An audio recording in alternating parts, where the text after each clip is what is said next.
ఒక వ్యక్తి మంచి సాధకుడు, వారి పేరు డబ్బూజీ. ఏం పేరు?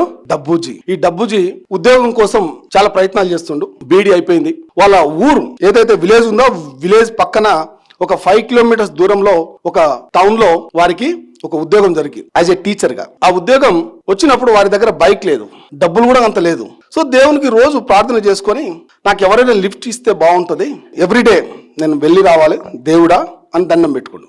సో ఎవ్రీడే మార్నింగ్ ఎవరో ఒకరు వారికి పికప్ చేస్తారు, మళ్ళీ పోయేటప్పుడు డ్రాప్ చేస్తారు. వాళ్ళకి థ్యాంక్స్ చెప్తారు. Is a wholeheartedly he is doing. అక్కడ పాఠాలు చెప్పేసి మళ్ళీ బ్యాక్ వచ్చేస్తున్నారు. ఇలా కొన్ని 1 year పాటు చేశారు. ఎన్ని రోజులు? 1 year పాటు చేశారు. చేసిన తర్వాత వారికి సంపాదించిన డబ్బులతోటి ఒక బైక్ కొనుక్కున్నారు.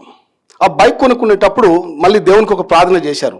దేవుడా, ఇప్పటి వరకు నేను జనాల వెహికల్ వాడాను, ఇప్పటి వరకు నాతో పాటు నేను పోయేటప్పుడు ఎవరికైనా ఒకరికి ఖచ్చితంగా పికప్ ఆర్ డ్రాప్ లిఫ్ట్ ఖచ్చితంగా ఇస్తా అని మాటిచ్చుకున్న